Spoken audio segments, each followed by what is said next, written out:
Wow, the Pittsburgh Penguins just wow.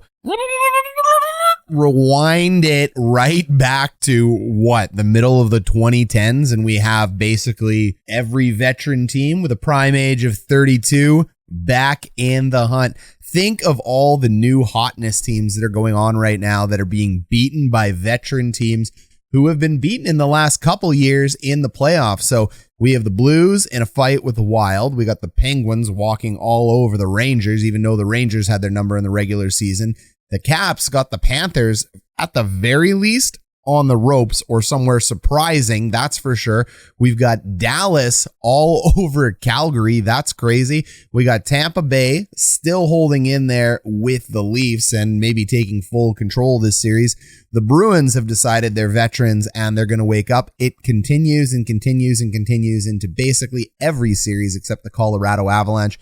But if you are a Pittsburgh Penguin fan, wow, you got to like it. And if you are a New York Ranger fan, when the goalie's your team and the team figures out the goalie and you're one of the worst shooting teams in the NHL 5-on-5, like we have been discussing on this channel for the last 2 months, I don't know what else to tell you. It's there plain as day. The Pittsburgh Penguins have one of the best rosters in the NHL from top to bottom. Although aging, they checked 9 out of 10 important boxes for their trip to the Stanley Cup final. The New York Rangers only checked 6. Here, we'll show you. And look, this is the part, team, in the playoffs where it starts getting hard. I love covering this as a YouTuber, so I'll be a little vulnerable right now. I love covering this part of the series as a YouTuber because in round 1, everybody's happy, everyone has excitement, and then we start seeing the best of the best pull away.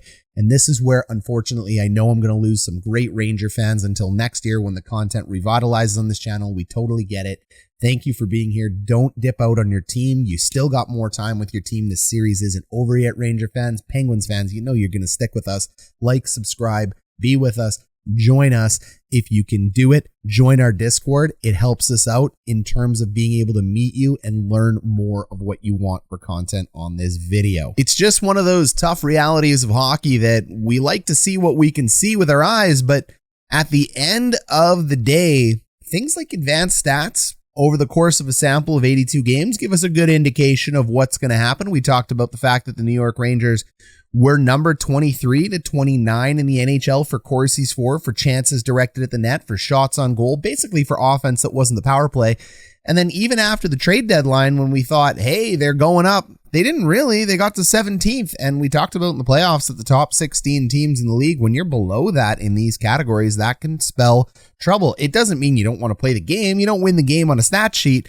But it does mean that if you want to be able to predict and analyze this game better, you have to take all facets into account. Can't just be the eye test, can't just be stats. It's got to be a combination. And the Pittsburgh Penguins in this game and in this series are showing why they're the Pittsburgh Penguins. Sidney Crosby is still the best player in the world right now. Auston Matthews having a good playoff. Connor McDavid having a good playoff. Watching them both very intently, very closely, but Crosby just keeps reminding me why this guy makes a case to be up there with names like Lemieux, Gretzky, and Orr. After 17 years of just sheer dominance by Sid the Kid, you just watch him play out there and you just see things that he does and your jaw drops and you go, wow, what a squad. You partner into their guys like Kris Letang and Jake Guentzel, who are just on fire right now. Absolute fire in these playoffs.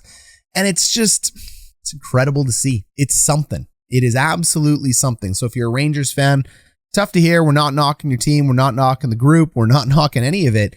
But you got to give the props to Pittsburgh. You got to give the props to the black and yellow. I mean, this team knows how to win championships. And it was a bad matchup for all intents and purposes, but they've made it happen.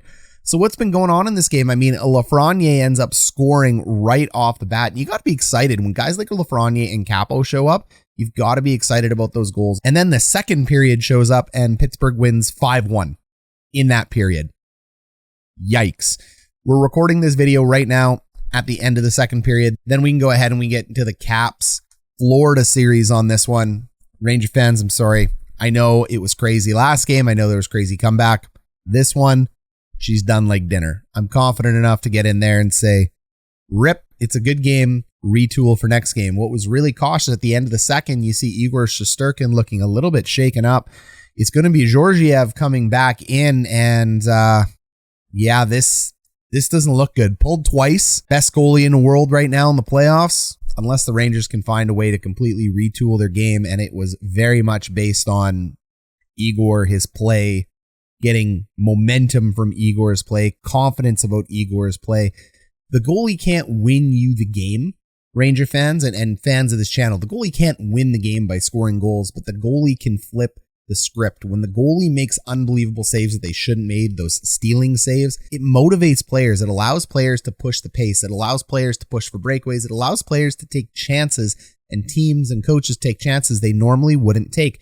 This is the Montreal Canadiens all over again. When Carey Price was hot and on, the Habs would win, and they could make it all the way to a cup final with a guy like that because they can allow high danger chances in on a guy like Price because it's no big deal. Price has got it. Shesterkin and the Rangers play very similar hockey, but when it derails and falls apart, it's very difficult for the team to pick up the pieces and make up for it.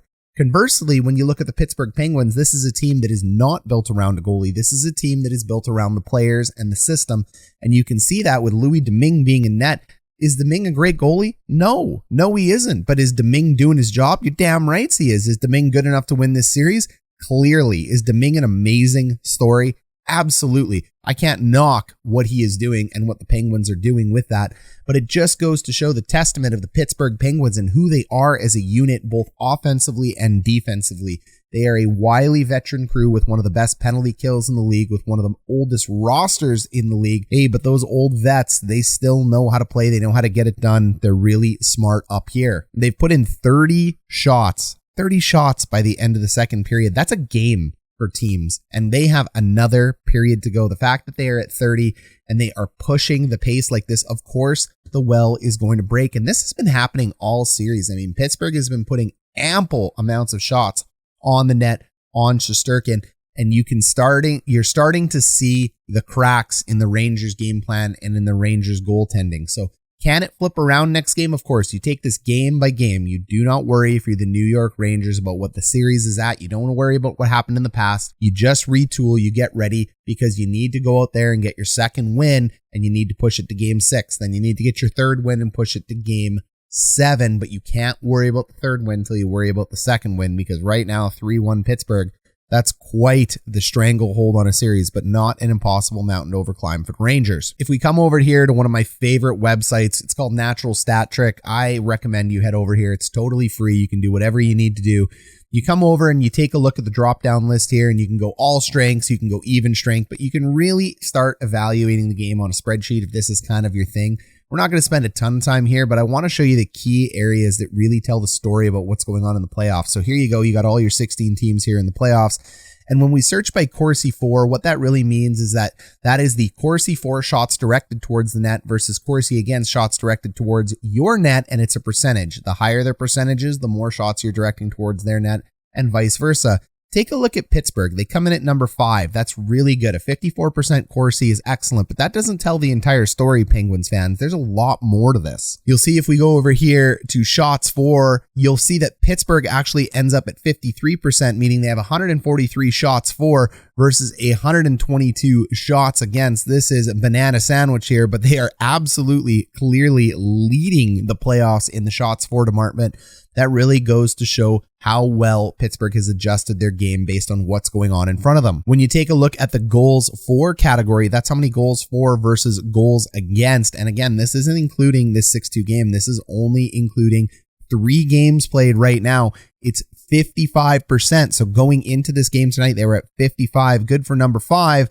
But when you come over here to what we call expected goals for, they're number 1. And that is very telling. What that is telling you is that Shesterkin in game 1, 2, and 3, and Georgiev on the back half of it, and the Rangers defense are keeping out an unbelievable amount of chances, even though the scores are what they are, because Pittsburgh is turning on so much offensive pressure that they should have, roughly 15 goals right now, and they only have 10. That is how bad the pressure is right now on the New York Rangers, how good the pressure is for the Pittsburgh Penguins. This is an onslaught, and it is only going to get so much worse after you include the stats from this game. We're not done yet because there's more stories to tell. How about scoring chances for? This is a very important category. Pittsburgh is number 2 in the playoffs right now. That's incredible. And then we come over here to high danger chances for. Pittsburgh has 62 high danger chances. Let's go ahead and sort that. The next closest team is the Edmonton Oilers. 62 high danger chances for the Penguins through 3 games. That is gross. 65% high danger chances for as a percentage. That's dominance. That's pure dominance of a series. So you go ahead and you add this into it as they become a 3-1 series lead. There's not much more to say other than the fact that the Pittsburgh Penguins absolutely outplayed the New York Rangers. And if you think it felt bad, probably even worse than it felt, to be honest. If you're a Rangers fan, this was a kicking. And this has been a kicking. And this is going to be very difficult for the Rangers to turn around. And then, taking a look here, how about the Mike Matheson goal? So you end up seeing Crosby win the puck right back there to Matheson off the draw. This is a very standard draw position. Now you've got to have your wingers going up to the top here in order to block the shot. That is very key at this point in time. So you need 2 wingers getting up to the point. However, it doesn't matter how good you do on the draw. You can see Vatrano is trying to get up there. He goes for what I would consider a very good block right now, but that puck just squeezes through and takes a funny bounce and catches Shesterkin. There's really nothing the Rangers can do there. That's not Shesterkin's fault. That's not Vatrano's fault. The only thing to point out there is you gotta win draws. Mika Zibanejad loses a draw to one of the best in the industry in Sidney Crosby clean, and this is why coaches like me harp on face-off theory, face-offs as a whole, and defensive zone structures, because little things like these that end up generating a goal. We've broken down at least 6 goals in these playoffs so far that came immediately off draws. This is another one in there. It's an absolute heartbreaker as it comes through for the Rangers, but it is a beauty. Absolute beauty by the Penguins. And then how about 10 seconds later, this goal by Jake Guentzel ending up leaving the zone. You can see the little fumble back here. It ends up causing some kind of chaos. They go to make a beautiful pass. It doesn't matter because it's Sid the Kid. This is why I say he is so dominant and he's still the best in the world, even at his age of 35. Anytime you get the puck on Crosby's stick, even when he makes a mistake like he just made there, it seems to work out. So the puck ends up going back to a Penguin. And what does Crosby do? He doesn't lament. He automatically makes a play. So he opens up to the puck in order to support the puck carrier here. That's huge. The Rangers are caught on their heels. They can't find it. And when you want to see the difference of an elite player, look at the one step Crosby made in order to open and see the puck.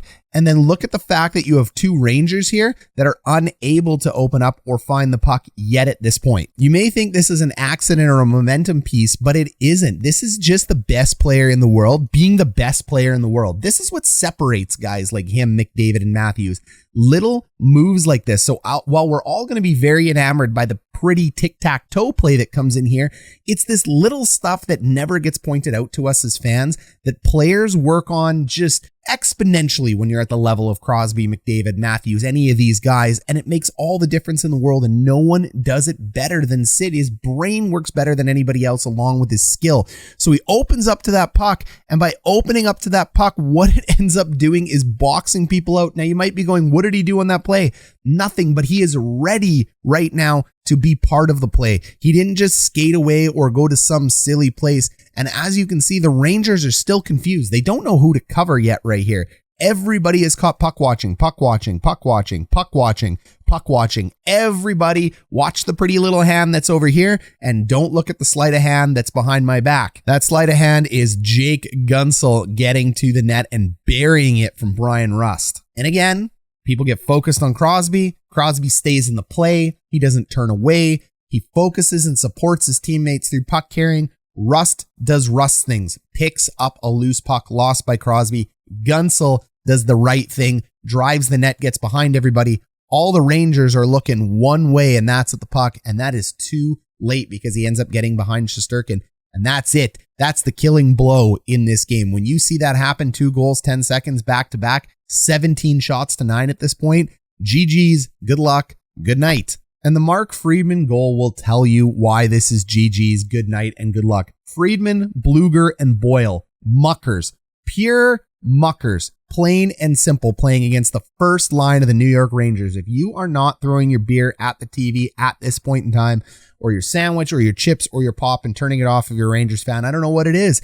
So you've got Zibanejad out there, you got Vatrano out there, you got Kreider out there, and what ends up happening? Oh, nothing. Just muckers end up throwing it up the ice, and hey, let's just step in. We'll keep the puck in. No big deal. Then it ends up going down here to Boyle, who misses the puck, picks up the puck himself. I mean, we've talked about Boyle on this channel. We love his grit, but he's no all-star. He ends up looking and going, oh, you know what? I'll just make a beautiful drop pass here. Let's get into a cycle, boys. Why shouldn't we start cycling it against line one? Oh, look. I'm going to find Mark Friedman here as a defenseman. He should be letting a clap bomb go here. No, why would he? Let's fake it. Let's drag it. Shesterkin loses it. The puck goes in the back of the net.